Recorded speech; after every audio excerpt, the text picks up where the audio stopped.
Good afternoon, everybody. This is Dr. Michael Patmos. It is Monday. I'm sorry, Monday. It is Friday, May the 22nd. Thank God it's Friday. Anyhow, I wanted to talk a little bit now about the hantavirus misinformation engine that's out there. And uh, there's a really great article which I linked below that talks about who's out there now spreading all kinds of misinformation about the hantavirus episode. And it's the usual characters from the Brownstein Institute and others that are widely known and very familiar. But they forgot the two who I think are the heavyweight champions of misinformation, Dr. Malone and Dr. McCullough. And I put two links to two articles, one from Dr. Malone, an audio that was on his Substack, and another one from Dr. Malone that was on LinkedIn. And both of these pieces of misinformation make the exact same mistake.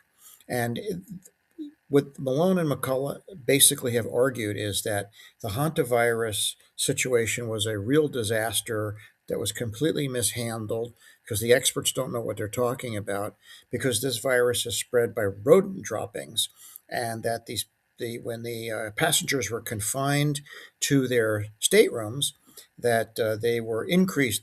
They were made more likely. It was a petri dish, a floating petri dish, where the uh, uh, passengers were kept in their staterooms wrongly, and that promoted more infestation or more illness because the rodent infestation wasn't being dealt with.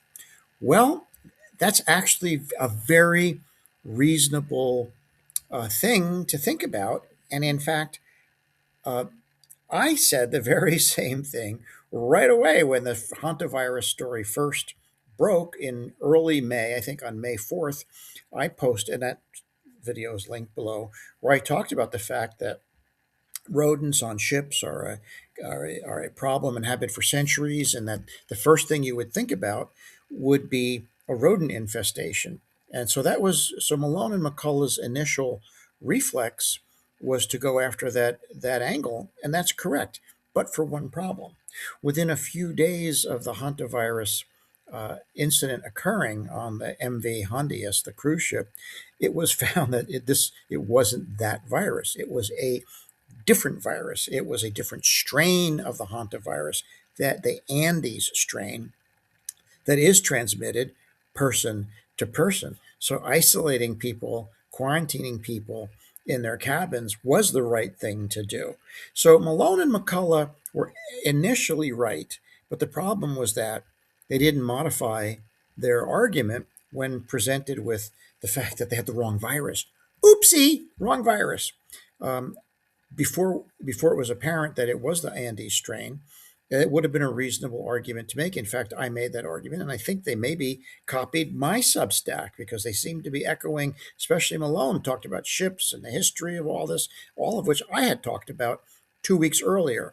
So good try, Bob. You got it right. You just had the wrong virus, and you're about 2 weeks behind me. So where we are now, of course, is that um, the ship has docked. There's no evidence that there was a rodent infestation on it. If there was a rodent problem on this particular ship, we would know by now. We do know that that it is the Andes virus, and that it is transmitted person to person, and that all the passengers on that ship were potentially exposed. The half life of this virus is a long time. It takes like 40 days between exposure and illness, and so what we're left with is a real dilemma about what to do with these passengers. How best should they be quarantined now? And interestingly, the federal government, especially Dr. Jay Bhattacharya, who's a dear friends with Malone and McCullough, and is a champion of medical freedom, has gone the other way and is now mandating quarantines for people for weeks, not even in their own homes, but quarantining them in a special facility in Nebraska. So this whole situation is a mess, and capitalizing on it are the M&M brothers. Back in 1961, the New York Yankees had the M&M brothers, Maris and Mantle, and they would go toe to toe over, who was going to break Babe Ruth's record that the summer of 1961, which was one of the greatest summers of my life. But here we have a different M&M brothers, Malone and McCullough, and they're going back and forth over who can be the heavyweight champion of the world when it comes to misinformation, and they're going at it toe to toe, and we'll see who emerges as the undisputed heavyweight champion of the world of misinformation. It's going to be one of those two. So that's the latest on the return of the M&M brothers and the Hanta virus misinformation story.